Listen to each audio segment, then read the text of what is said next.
let me introduce you to the deadliest hospital in the world. In this hospital, patients are more likely to receive a fatal dose of anesthesia. They are also more likely to die within 24 hours of surgery. Nurses and other caregivers are less likely to wash their hands before treating patients. And cancerous growths are more likely to go undetected. If you were a patient, you probably wouldn't want to enter this hospital.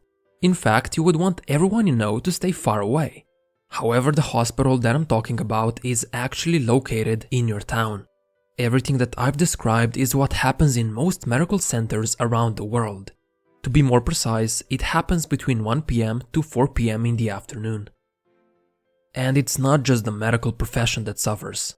When students in Denmark have to take national standardized tests, they take them on a computer. But because there are more students than computers, they have to take these tests at different times. When researchers looked at 4 years of test results, they found an interesting correlation.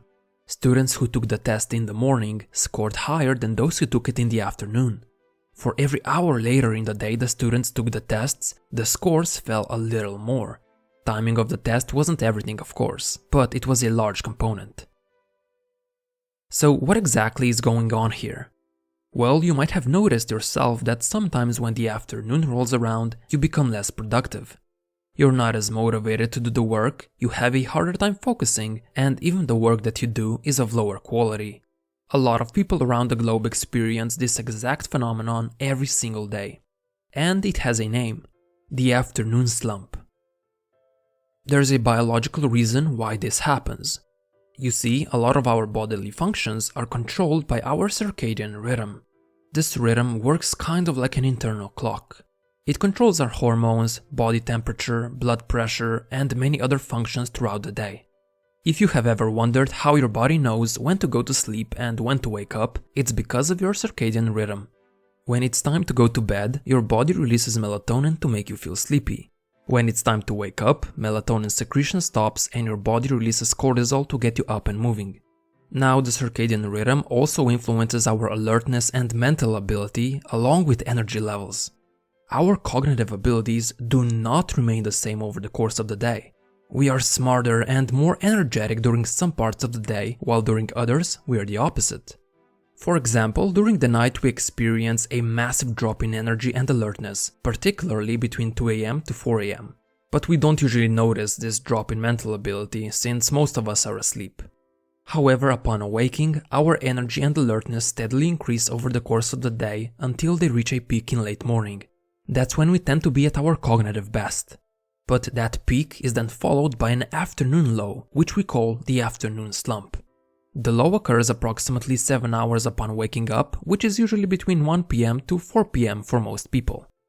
This is what the afternoon slump is, a natural biological occurrence orchestrated by your circadian rhythm. This is why medical professionals make more mistakes, why students get lower scores, and why you are unfocused and unmotivated during that time. The afternoon slump is then followed by another period of alertness, but as our body gets ready for sleep, we experience a slow decline in energy. Every person's rhythm is slightly different, but the majority follow a similar pattern. If I were to draw a 24-hour graph of your alertness, it would look something like this. You can see how it slowly rises after waking up until it reaches a peak in the late morning. Then in the afternoon, it dips down. When the afternoon slump is over, it bounces up again. Then as bedtime approaches, it slowly decreases. A big drop occurs in the middle of the night, which you most likely don't notice. And as you wake up, the cycle repeats all over again. Now, while the afternoon slump is natural, there are a few things that amplify it and make it worse. But there are also a few key habits that can help to reduce it. Let's first take a look at what can make the dip worse. One of the things is lack of sleep. This shouldn't be a surprise to anyone. When you get an insufficient amount of sleep, your mental alertness is severely reduced, especially during the afternoon slump.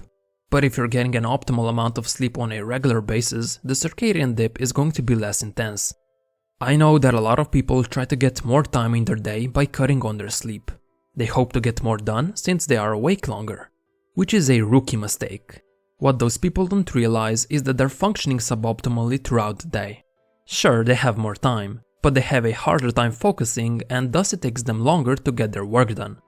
Likewise, people who get optimal sleep might have slightly less time in their day, but they have more energy and they function much better as a result.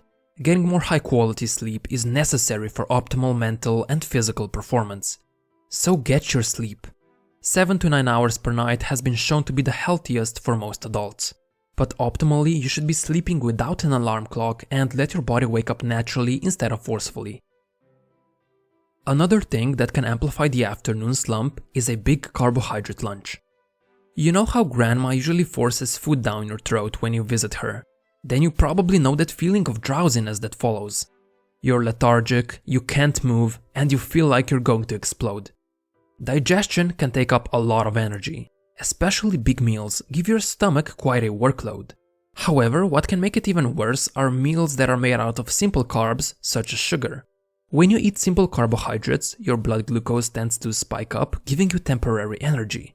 But that spike is then followed by a decrease in glucose levels, which results in a crash below your usual levels.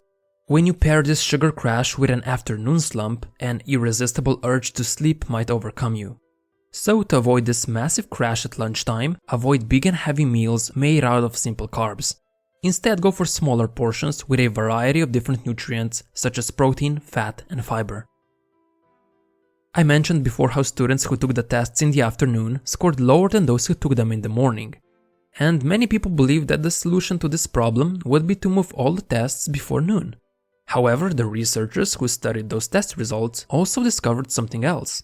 Students who had a 20 to 30 minute break before the test to eat, play, and chat did not see a decline in their scores. In fact, they increased. Scores went up after a break, even if the test was taken in the afternoon. These days, taking a break is looked down upon. Others quickly label us as lazy if we do. And often we even label ourselves this way. That's because most people believe that to get more work done, they should just keep on working.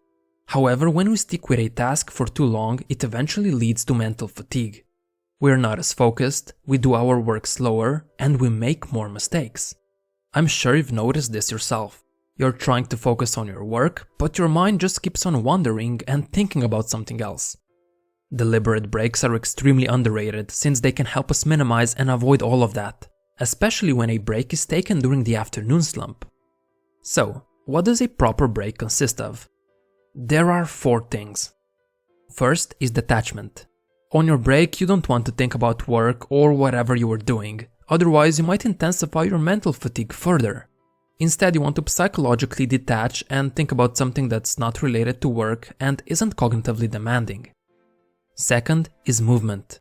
Taking a walk will boost your energy levels, sharpen your focus, and reduce the feelings of fatigue in the afternoon. One study found that walking around for 5 minutes roughly every hour during the workday is more effective than a single 30-minute walk. So if you have an option, take shorter walking breaks frequently. If not, a longer walk break is still better than nothing. Third, go outside.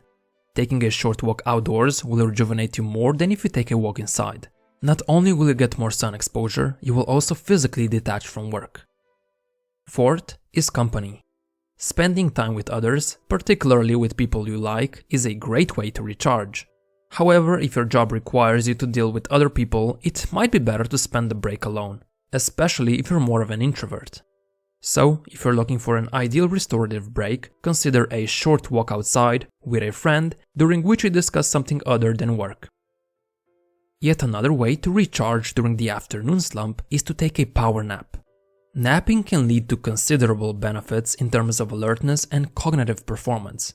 A 5-minute nap has no effect, but a 10 to 20-minute nap is proven to increase mental alertness for 3 hours. A lot of people who try napping make one big mistake and end up feeling even worse after it. That's because when a nap is longer than 20 minutes, our brain begins to fall into deeper stages of sleep. If that happens, you experience something called sleep inertia. You know that feeling in the morning when you wake up and feel groggy, disoriented, and sluggish? That's sleep inertia, and if you nap for too long, you're going to feel more tired and sleepy than before you took the nap. So keep your power naps short. You don't want to fall asleep during the nap, and you shouldn't think of napping as sleeping. Instead, you can think of it more like a relaxing meditation where you close your eyes, lay down, and just let your mind disconnect for 15 minutes. Now, I understand that not everyone has the option to take a nap or a longer break during the afternoon slump because your workplace doesn't offer that flexibility. Or you might be one of those people who just want to power through it. If you fall into this category, I at least recommend not doing any important work during the slump. Instead, you should switch to something that doesn't require as much concentration. Things that are familiar, mundane, not as important, and can be done on autopilot. Easy tasks, basically. Your most important and difficult work should be done before or after the slump. That's when your cognitive abilities are at their peak and you don't compromise your work. Hopefully you now have a better idea about why the afternoon slump happens and what you can do about it. If you have the option, experiment with your schedule a bit and see how you could implement the tips I've talked about. If you enjoyed this video, you should definitely check out Dan Pink's book called When. It's all about the science of timing and it was my source material for this video. I highly recommend it. As always, thanks for watching and I hope this video made you better than yesterday.